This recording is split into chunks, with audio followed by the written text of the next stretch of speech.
Si on ne se connaît pas, je m'appelle Nathalie, enchantée, bienvenue. Je fais cette vidéo à l'occasion de la journée mondiale contre les violences éducatives. Cette vidéo t'intéresse? Si tu ne comprends pas très bien cette mode de lutter contre les violences faites aux enfants, on n'a pas le droit de punir les enfants, les trucs comme ça, c'est quoi ces gens fous là qui défendent ça? Mais que en même temps tu es ouvert d'esprit, donc tu veux bien chercher à comprendre d'où ça vient et de quoi il parle. Cette vidéo t'intéresse aussi si tu es un défenseur des droits des enfants et que tu es toujours ouvert à entendre de nouveaux arguments. Cette vidéo t'intéresse enfin si le concept de parentalité positive, bienveillante, ça te parle, mais qu'en même temps, ce que tu trouves sur internet propose trop d'injonctions de tout ce qu'il faut faire, tout ce qu'il ne faut pas faire, ça te donne l'impression d'être un parent imparfait et du coup ça te rebute plus qu'autre chose. Je vais te donner en fait ma vision personnelle de ce qu'est la violence éducative ordinaire. Et je vais le faire avec un exemple qui, je pense, va te parler. Bon, tu vas voir. Mise en situation. Tu as été dans le coma. Tu te réveilles, tu es en amnésie totale. Tu ne sais pas où tu es. Tu ne sais pas comment tu t'appelles. Tu te sens seul au monde parce que tu ne connais personne. Tu es complètement dans le brouillard d'ailleurs. Tu vois flou.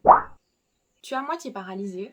Donc, tu n'as pas l'usage de tes membres, tu as perdu la notion, enfin les mots, le vocabulaire, le langage. Tu es vraiment... Tu as tout perdu, quoi.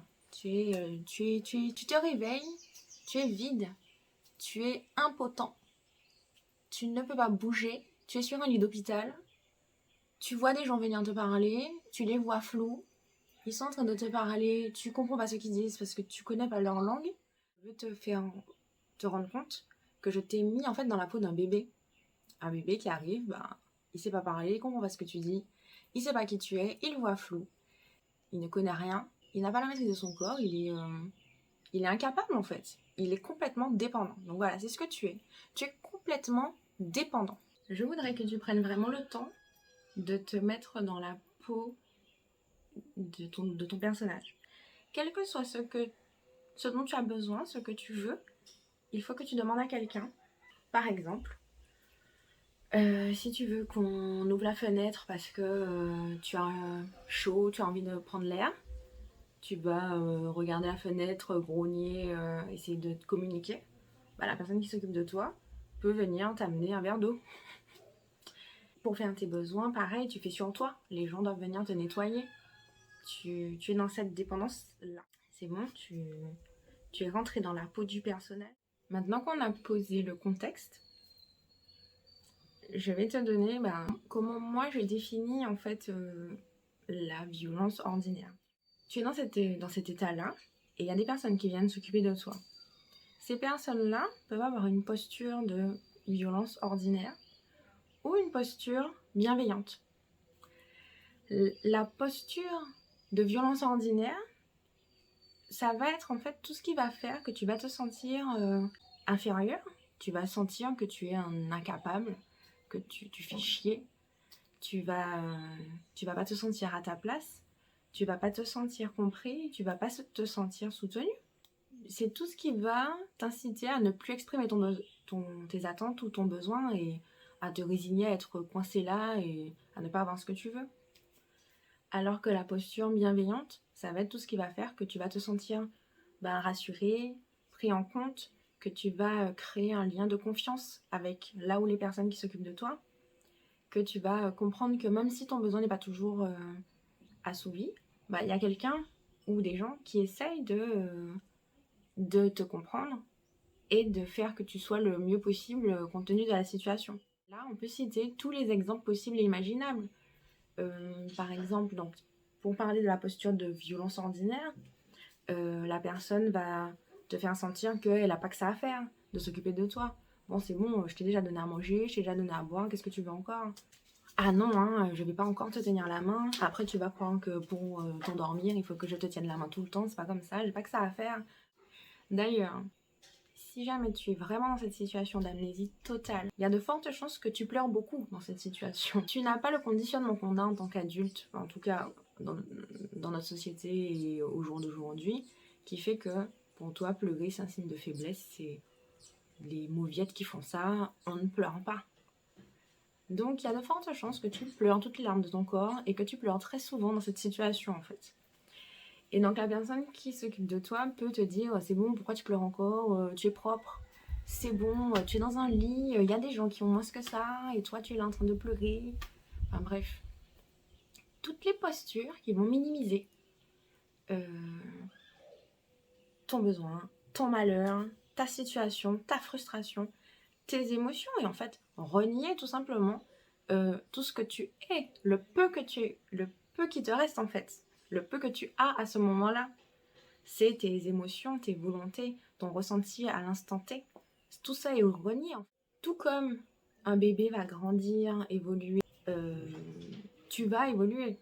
Tu vas peu à peu te remettre de ton coma, réapprendre le langage, tu vas faire une rééducation, tu vas petit à petit reprendre le contrôle de ton corps, etc.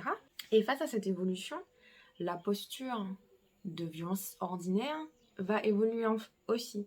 C'est-à-dire que pendant tout ce cheminement, c'est toujours la posture qui va te faire te sentir inférieur, non respecté en fait, en tant qu'humain. Par exemple, tu vas parler, mais ton langage est encore approximatif, tu t'exprimes pas très bien, peut-être que tu as des difficultés à prononcer.